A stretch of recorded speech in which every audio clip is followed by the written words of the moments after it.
결혼 3년 차, 나름 안정된 가정을 꾸렸다고 생각했다. 51세에 처음 해본 결혼이라 서툰 면이 많았지만 소정이와 민준이에게 좋은 남편, 좋은 아버지가 되려고 노력했다. 회사 일로 바쁜 와중에도 주말이면 가족 시간을 만들려 했고 민준이 교육비며 생활비며 한 번도 아까워한 적 없었다. 그런데 언제부터였을까? 뭔가 달라지기 시작한 건 처음 눈치챈 건 소정의 휴대폰 사용 패턴이었다. 예전에는 거실 테이블에 대충 두고 다니던 사람이 이제는 화장실 갈 때도 들고 간다. 샤워할 때도 세면대 위에 올려두고 밤에 자기 전에도 한참 들여다본다. 여보, 무슨 일 있어? 물어봐도 대답은 늘 똑같았다. 번역 일이 많아져서요. 중국 클라이언트들이 시차 때문에 밤에 연락 오거든요. 그럴듯한 설명이었다. 하지만 20대부터 사업해온 내 눈에는 뭔가 어색했다. 일 때문이라면 왜 전화를 받지 않고 메시지만 주고받을까? 두 번째 변화는 민준이와 관련된 것이었다. 오늘 아빠랑 진로 상담 받으러 가요. 소정이 금요일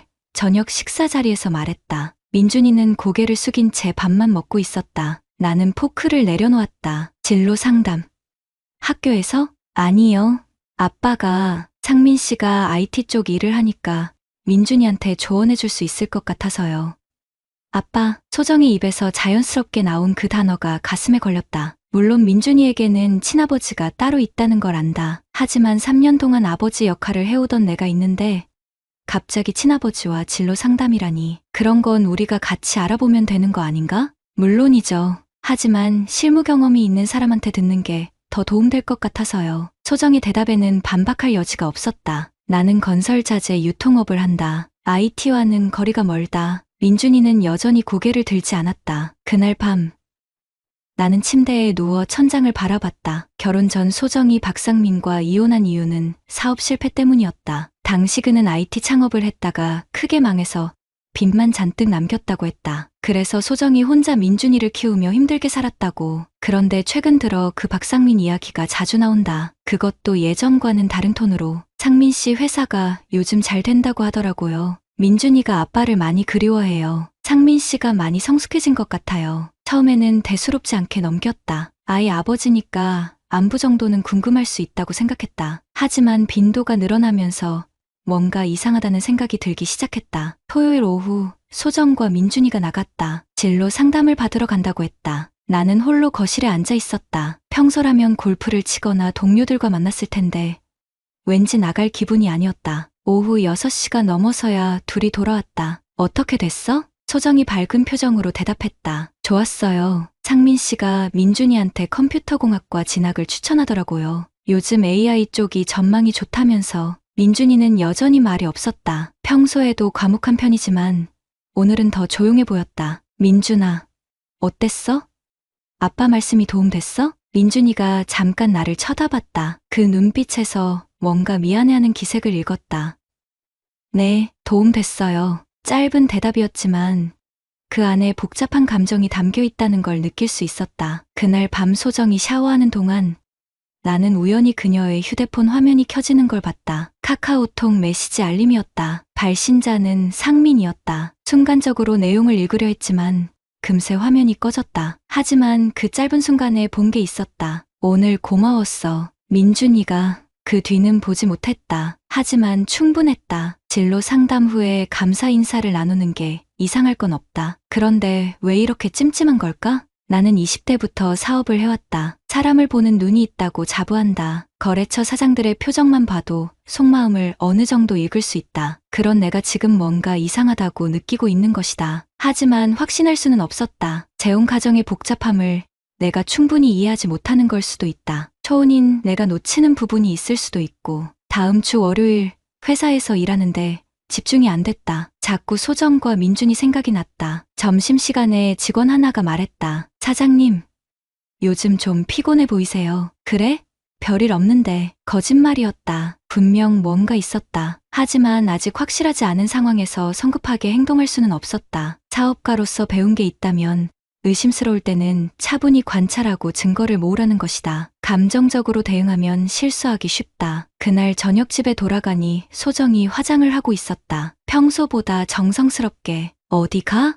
민준이 학부모 모임이 있어요. 학급 대표 어머니가 진로 관련 간담회를 연다고 해서. 또 민준이 일이었다. 요즘 민준이와 관련된 일이 유독 많아진 것 같다. 같이 갈까? 소정이 잠깐 망설였다. 괜찮아요. 어머니들끼리 하는 자리라서. 그 순간 나는 확신했다. 분명 뭔가 있다. 하지만 아직 섣불리 추궁할 때는 아니었다. 좀 더 지켜보자. 진실은 언젠가 드러날 것이다. 51세에 처음 해본 결혼이 이렇게 복잡할 줄은 몰랐다. 의심이 시작되면 모든 게 다르게 보인다. 소정의 행동 하나하나가 새로운 의미로 다가왔다. 예전에는 그냥 넘어갔던 작은 변화들이 이제는 모두 단서처럼 느껴졌다. 가장 먼저 확인한 건 가계부였다. 사업을 하다 보니 돈의 흐름을 보는 습관이 몸에 배어 있다. 우리 집 생활비는 내 통장에서 자동이체로 나가지만 소정도 개인 카드가 있다. 번역일로 번 돈으로 자기 용돈이나 민준이 관련 비용을 쓰는 용도였다. 카드 명세서를 찬찬히 들여다보니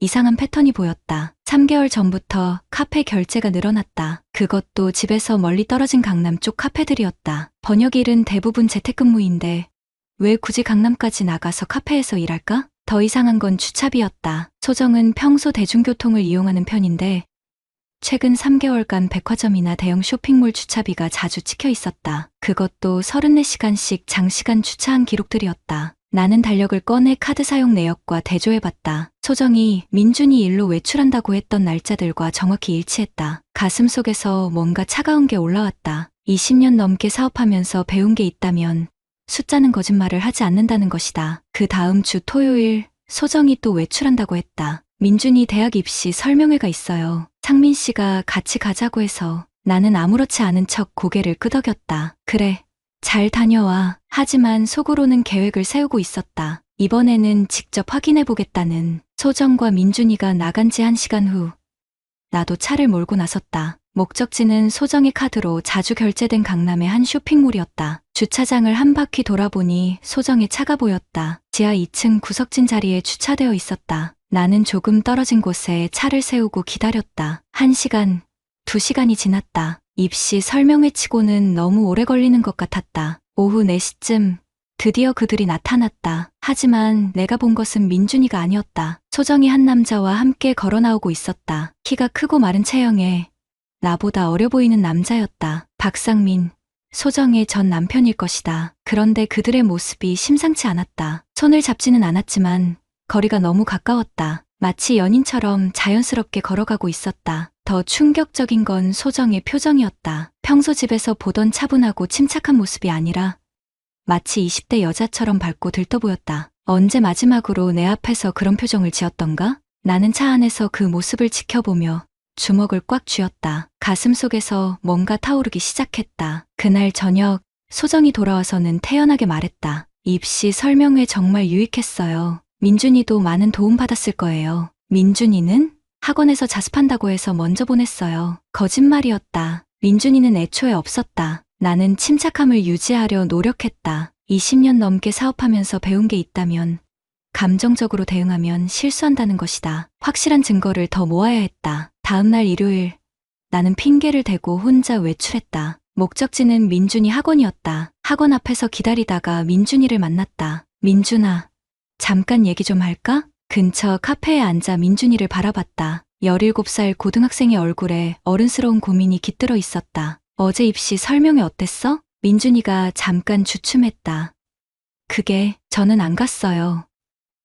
엥? 엄마가 혼자 가신다고 하셔서. 저는 학원에서 자습했어요. 역시 거짓말이었다. 소정이 혼자 박상민을 만난 것이다. 그것도 민준이까지 속이면서. 민준아, 혹시 요즘 엄마가 아빠, 내 친아버지랑 자주 만나는 거 알고 있어? 민준이의 표정이 어두워졌다. 저도 잘 모르겠어요. 엄마가 저한테는 별로 얘기 안 하시거든요. 그 순간 민준이의 눈에서 뭔가 애타는 기색을 읽었다. 이 아이도 뭔가 눈치채고 있지만 어른들의 복잡한 감정 사이에서 어떻게 해야 할지 모르는 것 같았다. 집에 돌아가는 길에 나는 생각했다. 이제 확실해졌다. 소정이 박상민과 다시 관계를 시작한 것이다. 그것도 나와 민준이를 속이면서. 가슴속에서 분노가 치밀어 올랐다. 하지만 이상하게도 그 분노는 뜨겁지 않고 차가웠다. 마치 얼음처럼 차가운 분노였다. 51세에 처음 해본 결혼에서 이런 배신을 당할 줄은 몰랐다. 더 화가 나는 건 내가 진심으로 그들을 가족으로 여겼다는 사실이었다. 민준이 교육비, 생활비,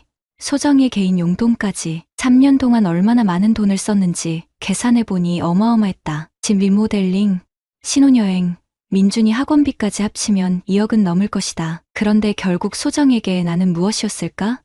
경제적 안정을 주는 임시 방편이었나? 전 남편이 성공하면 언제든 버릴 수 있는 대체제였나? 그날 밤 나는 서재에 앉아 노트북을 켰다. 사업할 때처럼 체계적으로 증거를 정리하기 시작했다. 카드 사용 내역, 외출 날짜와 시간, 거짓말한 내용들, 모든 걸 엑셀 파일로 만들어 정리했다. 마치 중요한 거래를 검토할 때처럼 20년 넘게 사업하면서 배운 게 있다. 감정에 휩쓸리면 판단을 그르친다는 것이다. 지금은 냉정하게 사실을 파악하고 그 다음에 어떻게 대응할지 결정해야 할 때였다. 하지만 한 가지는 확실했다. 이대로 당하고만 있을 생각은 없다는 것이다. 나를 이렇게 만만하게 본 것이 그들의 첫 번째 실수였다. 증거를 모으기 시작하니 진실이 하나씩 드러났다. 가장 결정적인 순간은 목요일 저녁이었다. 소정이 민준이 담임 선생님과 상담이 있다며 나갔는데 나는 이번에는 다른 방법을 썼다. 박상민의 회사를 알아냈다. 지인을 통해 수소문한 결과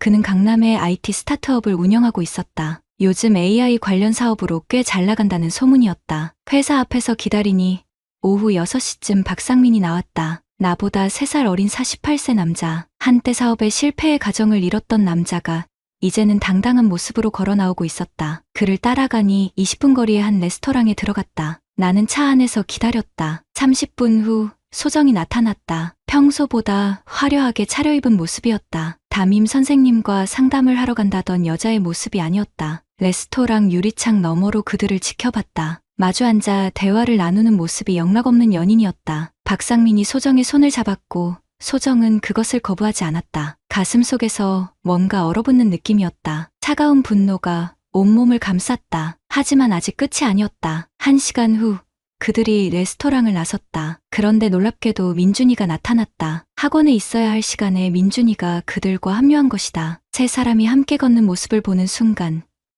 나는 모든 걸 이해했다. 이건 단순한 불륜이 아니었다. 가족 재결합이었다. 그들은 근처 카페로 들어갔다. 나는 차에서 내려 조심스럽게 접근했다. 유리창 너머로 보이는 그들의 모습은 완벽한 가족이었다. 아빠, 엄마, 아들, 마치 이혼한 적이 없는 것처럼 자연스럽고 행복해 보였다. 민준이가 웃고 있었다. 3년 동안 집에서 한 번도 보지 못한 밝은 웃음이었다. 박상민이 민준이 어깨에 손을 올리자 민준이는 자연스럽게 아버지에게 기대었다. 그 순간 깨달았다. 민준이에게 나는 진짜 아버지가 아니었다. 3년 동안 아버지 역할을 했지만 결국 임시 대타였을 뿐이다. 집에 돌아온 후 나는 서재에 틀어박혔다. 컴퓨터 앞에 앉아 지난 3년을 계산해봤다. 집 리모델링비 5천만 원, 신혼여행비 800만 원, 민준이 학원비 월 150만 원씩 36개월, 생활비, 소정 용돈, 각종 가족 모임비까지 합치면 총 2억 3천만 원이었다. 내가 가족이라고 믿었던 사람들을 위해 쓴 돈이었다. 그런데 결국 나는 뭐였을까?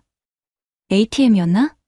전 남편이 재기할 때까지 임시 보호자였나? 그날 밤 소정이 들어왔다. 늦었네요. 상담이 길어졌어요. 나는 소파에 앉아 그녀를 바라봤다. 여전히 거짓말을 하고 있었다. 어떤 상담이었는데?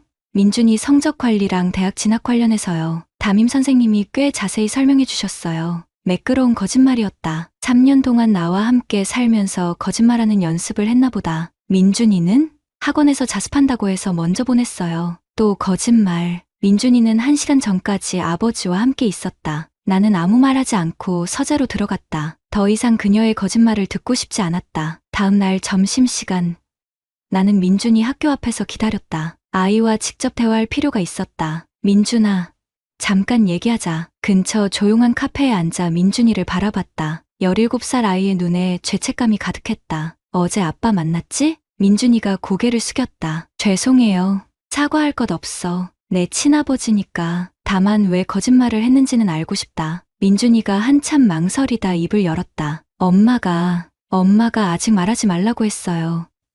뭘?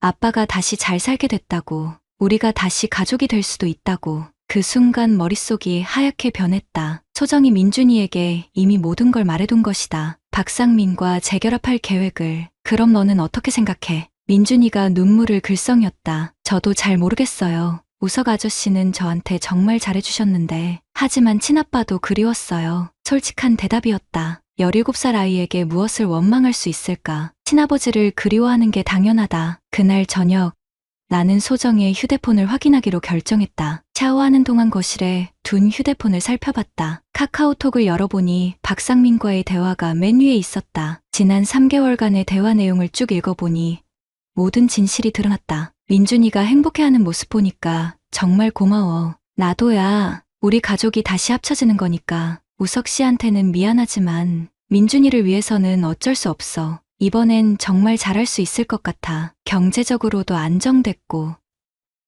그래, 이제 민준이한테도 당당한 아버지가 될 수 있겠네. 메시지를 읽으면서 가슴이 먹먹해졌다. 처음부터 나는 임시 방편이었던 것이다. 박상민이 재기할 때까지의 경제적 안전장치, 20년 넘게 사업을 하면서 온갖 배신을 당해봤지만 이건 차원이 달랐다. 가족이라고 믿었던 사람들에게 당한 배신이었다. 그날 밤, 나는 노트북을 켜고 변호사 사무실을 검색했다. 더 이상 감정적으로 대응할 수는 없었다. 사업가답게 차분하고 체계적으로 처리해야 할 때였다. 51세에 처음 해본 결혼이 이렇게 끝날 줄은 몰랐다. 하지만 이제 확실해졌다. 이들이 나를 만만하게 본 것이 첫 번째 실수였다. 더 이상 추측에 의존할 수는 없었다. 확실한 증거가 필요했다. 나는 사업할 때처럼 체계적으로 접근하기로 했다. 감정에 휩쓸리면 실수한다. 20년 넘게 건설자재 유통업을 하면서 배운 철칙이었다. 먼저 디지털 흔적을 추적했다. 우리 가족 핸드폰은 모두 내 명의로 되어 있어서 통신사에서 위치 서비스 이용 내역을 확인할 수 있었다. 소정의 휴대폰 GPS 기록을 3개월치 뽑아보니 패턴이 선명하게 드러났다. 매주 화요일과 금요일, 소정은 강남역 근처에 34시간씩 머물렀다. 번역일은 재택근무인데 왜 굳이 강남까지 나갔을까? 더군다나 그 시간대는 박상민의 회사와 정확히 일치했다. 카드 사용 내역도 다시 정밀 분석했다. 강남의 한 이탈리안 레스토랑에서 2인분 식사비가 7번이나 결제되어 있었다. 1인당 5만 원 넘는 비싼 곳이었다. 혼자 번역일 하러 나간다던 여자가 왜 2인분 식사를 했을까? 결정적인 건 주차비였다. 소정은 평소 대중교통을 이용한다고 했는데 최근 3개월간 백화점과 쇼핑몰 주차비가 무려 15건이나 찍혀 있었다. 모두 34시간씩 장시간 주차한 기록들이었다. 나는 엑셀 파일을 만들어 모든 증거를 날짜별로 정리했다. 사업 보고서 작성하듯 꼼꼼하게, 거래처 신용조사할 때처럼 체계적으로. 목요일 저녁, 소정이 또 핑계를 댔다. 민준이 담임 선생님과 진로 상담이 있어요. 이번에는 직접 확인하기로 했다. 소정이 나간 후 나도 차를 몰고 나섰다. 박상민의 회사 주소는 이미 파악해뒀다. 강남역 근처 오피스텔 건물 3층이었다. 회사 앞에서 기다리니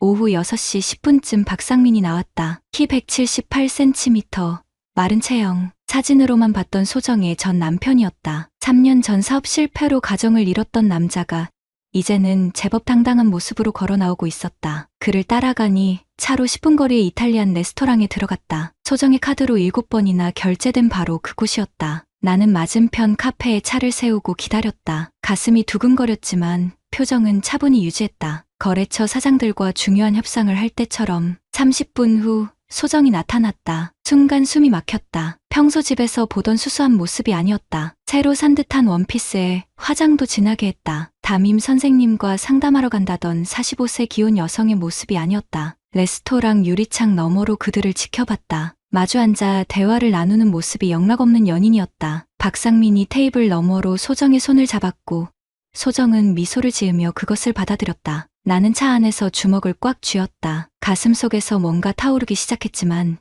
이상하게도 그 분노는 뜨겁지 않고 차가웠다. 마치 얼음처럼 차가운 분노였다. 1시간 후 더 충격적인 일이 벌어졌다. 민준이가 나타난 것이다. 학원에 있어야 할 17살 아이가 부모와 합류했다. 세 사람이 함께 걷는 모습을 보는 순간 나는 모든 걸 이해했다. 이건 단순한 불륜이 아니었다. 가족 재결합이었다. 그들은 근처 카페로 들어갔다. 나는 차에서 내려 조심스럽게 접근했다. 유리창 너머로 보이는 모습은 완벽한 가족이었다. 아빠, 엄마, 아들, 마치 이혼한 적이 없는 것처럼 자연스럽고 행복해 보였다. 민준이가 웃고 있었다. 3년 동안 우리 집에서 한 번도 보지 못한 밝은 웃음이었다. 박상민이 민준이 어깨에 손을 올리자 아이는 자연스럽게 친아버지에게 기대었다. 그 순간 깨달았다. 나는 그들에게 진짜 가족이 아니었다. 3년 동안 아버지 역할을 했지만 결국 임시 대타였을 뿐이다. 집에 돌아온 후 나는 서재에서 계산기를 두드렸다. 지난 3년간 그들을 위해 쓴 돈을 정확히 계산해봤다. 집 리모델링비 5천만 원, 소정이 원하는 대로 주방과 안방을 모두 바꿨다. 신혼여행비 800만 원, 괌 5박 6일의 특급 호텔을 잡아줬다. 민준이 학원비 월 150만 원씩 36개월이면 5,400만 원, 생활비 월 300만 원씩 36개월이면 1억 800만 원, 소정 용돈,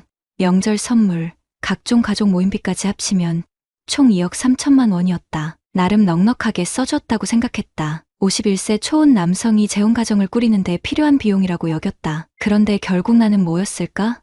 박상민이 재기할 때까지의 경제적 후원자였나? 그날 밤 소정이 들어왔다. 늦었네요. 상담이 길어졌어요. 나는 소파에 앉아 그녀를 바라봤다. 여전히 거짓말을 하고 있었다. 3년 동안 나와 함께 살면서 거짓말하는 연습을 한 건가? 어떤 상담이었는데?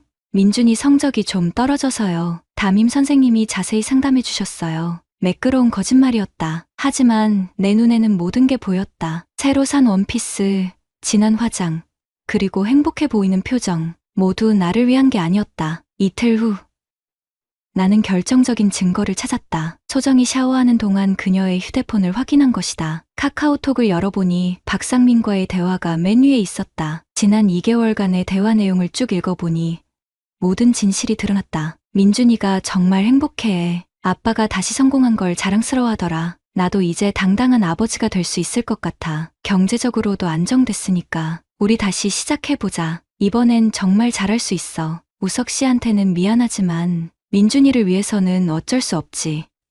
맞아. 진짜 가족이 함께 사는 게 맞아. 메시지를 읽으면서 손이 떨렸다. 처음부터 나는 임시 방편이었던 것이다. 박상민이 사업에 실패해 경제적으로 어려울 때 소정과 민준이의 안전장치 역할을 한 거였다. 그 순간 모든 게 명확해졌다. 소정이 나와 결혼한 이유, 3년 동안의 결혼 생활, 그리고 지금의 배신까지. 나는 철저히 이용당한 것이다. 나는 휴대폰을 원래 자리에 놓고 서재로 들어갔다. 노트북을 켜고 이혼 전문 변호사 사무실을 검색했다. 20년 넘게 사업을 하면서 온갖 배신을 당해봤지만 이건 차원이 달랐다. 가족이라고 믿었던 사람들에게 당한 배신이었다. 하지만 이제 확실해졌다. 더 이상 감정적으로 대응할 시간은 끝났다. 사업가답게 차분하고 체계적으로 처리할 때였다. 이들이 51세 초혼 남성을 만만하게 본 것이 첫 번째 실수였다. 이제 그 대가를 치르게 해주겠다. 월요일 오전 10시.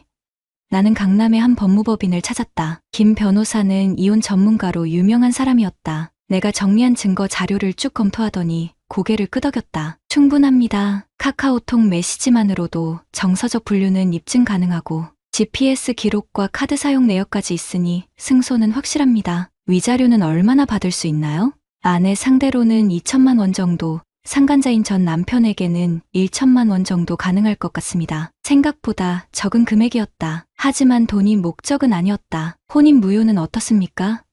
처음부터 재결합 목적으로 결혼한 거라면. 김 변호사가 고개를 저었다. 입증이 어렵습니다. 결혼 당시 기망 의도를 증명해야 하는데 지금 가진 증거로는 부족해요. 다만 재산 분할에서는 유리할 겁니다. 재산 분할이요? 혼인 기간이 3년밖에 안 되고 부인 측 기여도가 거의 없으니까 80이 정도로 분할 가능할 것 같습니다. 아, 그리고 혼인 과정에서 들어간 비용들은 별도로 정산 청구하시면 됩니다. 이것이었다. 내가 원하는 건 혼인 비용 정산이라면 집 리모델링, 신혼여행, 생활비, 자녀 교육비 등등 재혼을 위해 투입된 모든 비용을 정산할 수 있습니다. 특히 상대방 자녀 교육비는 법적 의무가 아니었으니 전액 반환 청구 가능해요. 계산기를 두드려 보니 2억 3천만 원이었다. 법정에서 다 인정받기는 어렵겠지만 절반만 인정받아도 1억은 넘을 것이다. 소송 기간은 얼마나 걸립니까? 증거가 확실하니까 6개월 정도면 1심 결과 나올 겁니다. 상대방이 항소하면 1년 정도 더 걸리고요. 사무실을 나오면서 나는 계획을 세웠다. 감정적으로 대응하면 실수한다. 사업할 때처럼 차분하고 체계적으로 처리해야 한다. 그날 저녁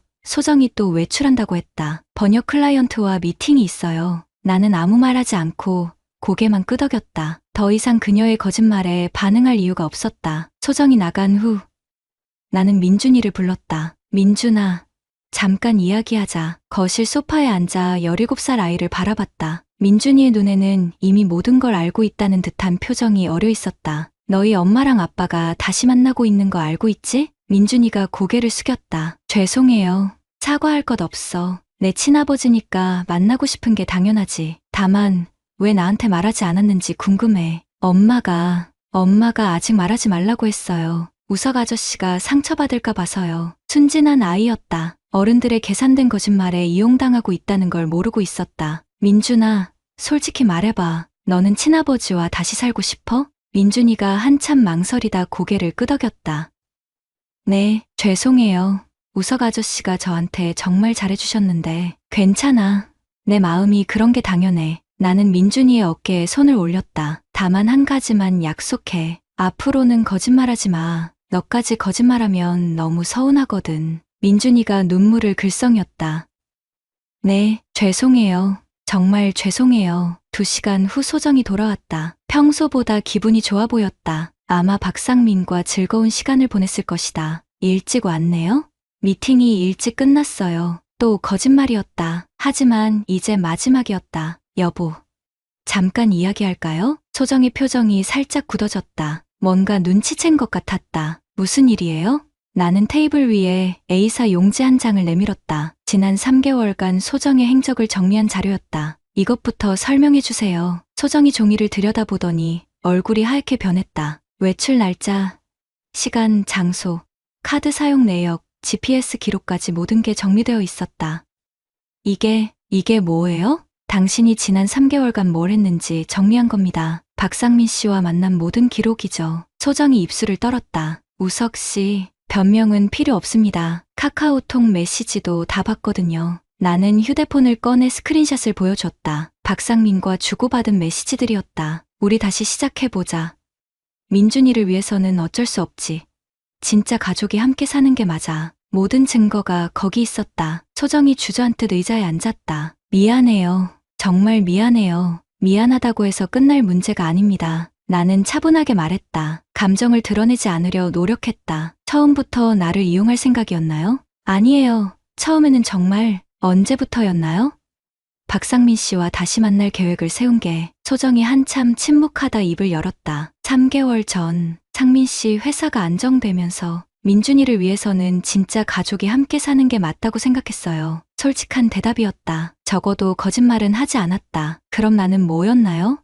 3년 동안 고마웠어요. 정말 고마웠어요. 우석 씨 덕분에 민준이도 안정되게 지낼 수 있었고 고마웠다고요? 나는 처음으로 목소리를 높였다. 2억 3천만 원어치 고마움이었나요? 소정이 눈을 크게 떴다.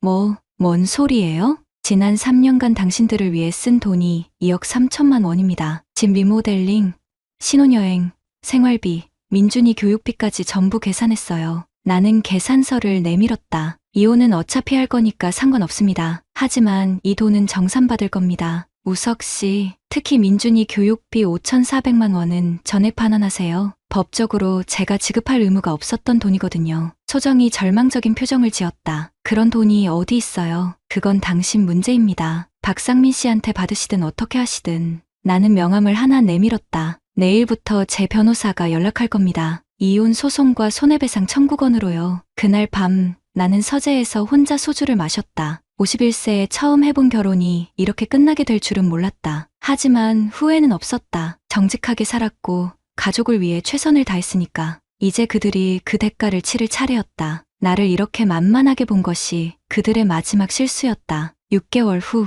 모든 게 정리됐다. 1심 판결은 내 완승이었다. 이혼 인용, 위자료 소정에게 2천만 원, 박상민에게 1천만 원, 그리고 무엇보다 혼인 비용 정산 1억 2천만 원이 인정됐다. 김 변호사의 예상보다 훨씬 좋은 결과였다. 판사도 소정의 기망적 행위에 대해 상당히 엄하게 판단한 것 같았다. 증거가 너무 완벽했어요. 특히 카카오톡 메시지에서 처음부터 재결합이 목적이었다는 내용이 결정적이었습니다. 법원을 나오면서 김 변호사가 말했다. 상대방이 항소할까요? 글쎄요.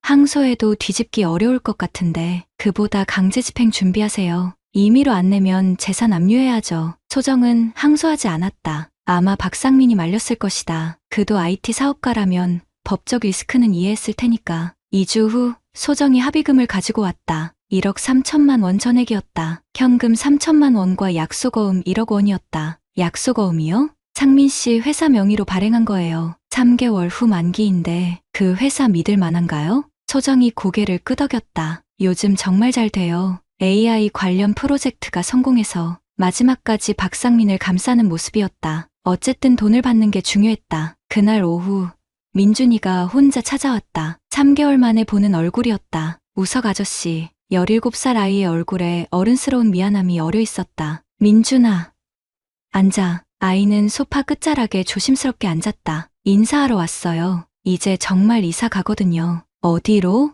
분당이요. 아빠가 새 아파트 사셨어요. 박상민이 성공한 모양이었다. 3년 전 사업 실패로 모든 걸 잃었던 남자가 이제는 분당에 아파트까지 살 수 있게 됐다니. 행복해? 민준이가 잠깐 망설이다 고개를 끄덕였다. 네, 그런데 우석 아저씨한테는 정말 죄송해요. 사과할 것 없어. 내 친아버지와 사는 게 맞지. 진심이었다. 3년 동안 아버지 역할을 했지만 결국 나는 임시 보호자였을 뿐이다. 우석 아저씨는 좋은 분이었어요. 정말로. 민준이가 일어나며 90도로 인사했다. 그동안 감사했습니다. 아이가 나간 후 나는 혼자 앉아 생각했다. 3년 동안의 가족 생활이 이렇게 끝나는구나. 서운하지 않다면 거짓말이겠지만 후회는 없었다. 최선을 다했으니까. 회사 일에 더욱 매진했다. 혼자 살다 보니 오히려 업무에 집중할 시간이 늘었다. 직원들도 사장님이 더 날카로워졌다며 농담했다. 좋은 의미에서였다. 감정적 낭비 없이 사업에만 집중하니 판단력이 더 예리해졌다. 3개월 후 박상민 회사가 발행한 약속어음이 만기가 됐다. 걱정했던 것과 달리 아무 문제 없이 현금화됐다. 그의 회사가 정말 잘 되고 있는 모양이었다. 그렇게 1년이 지났다. 어느 날 회사에서 일하는데 직원 하나가 말했다. 사장님, 이상한 소문 들었는데요. 뭔? 사장님, 전 부인 말이에요. 또 이혼했다던데요? 나는 손을 멈췄다. 누구한테 들었어? 저희 동네 미용실에서요. 분당 살던 분인데 남편이 또 바람 피워서 이혼했다고. 박상민이 또 바람을 피웠다는 얘기였다. 그날 저녁 집에 돌아와 인터넷을 검색해봤다. 박상민의 회사 소식을 찾아보니 몇 개월 전부터 투자금, 유치 문제로 어려움을 겪고 있다는 기사가 있었다. 결국 본성은 못 숨기는 법이었다. 한 번 가정을 버린 남자가 두 번째도 버린 것이다. 소정은 어떨까? 45세에 두 번째 이혼을 당한 여자의 심정이 어떨까? 잠깐 안쓰러운 마음이 들었지만 금세 사라졌다. 자업자득이었다. 6개월 후 우연히 민준이를 만났다. 이제 19살이 된 대학생이었다. 우석 아저씨, 아이가 반갑게 인사했다. 많이 컸다. 키도 크고 얼굴도 성숙해졌다. 민준아, 대학생 됐구나. 네. 컴퓨터공학과 다니고 있어요. 아버지가 추천한 과였지? 민준이의 표정이 어두워졌다. 아빠는 지금 연락 안 돼요. 사업이 망했거나 또 바람을 피워서 도망갔을 것이다. 한때 성공했던 박상민도 결국 원래 자리로 돌아간 것 같았다. 엄마는? 혼자 번역 일 하시면서 힘들게 지내세요. 제가 아르바이트해서 돕고 있어요. 19살 아이가 아르바이트로 집안을 도와야 하는 상황이 됐다. 그래도 공부는 계속해야지. 네. 열심히 하고 있어요. 그런데 민준이가 망설이다 말했다. 혹시 죄송하지 않으시다면 가끔 안부라도 여쭤봐도 될까요? 순간 가슴이 뭉클해졌다. 3년 동안 함께 살았던 추억이 이 아이에게도 남아있구나. 언제든 연락해. 아저씨는 항상 여기 있어. 그날 밤 나는 지난 4년을 정리해봤다. 51세에 시작한 첫 결혼은 실패했지만 많은 걸 배웠다. 재혼의 복잡함, 사람을 보는 눈, 그리고 무엇보다 나 자신을 지키는 방법을. 회사는 더 안정됐고 혼자 사는 생활도 나쁘지 않았다. 주말에는 등산을 하거나 독서를 하며 시간을 보냈다. 새로운 만남에 대한 생각도 있었다. 하지만 이번에는 더 신중하게 접근할 것이다. 초혼의 순진함으로 실수하지 않을 것이다. 무엇보다 중요한 건 나는 정직하게 살았다는 것이다. 가족을 위해 최선을 다했고 배신당했을 때도 올바른 방법으로 대응했다. 결과적으로 정의가 승리했다. 잘못한 사람들이 대가를 치렀고 나는 당당하게 새 출발을 할 수 있게 됐다. 52세. 아직 늦지 않았다. 경험이 쌓인 만큼 더 현명한 선택을 할 수 있을 것이다. 그날 밤 나는 평온한 마음으로 잠들었다. 4년 만에 처음으로 진짜 편안한 잠이었다. 정직한 사람이 결국 이기는 세상이라는 걸 내가 증명한 것 같았다. 구독자님들, 오늘 사연 댓글로 공유해 다른 분들과 함께 의견 나눠보세요. 저도 읽어보며 소통하겠습니다.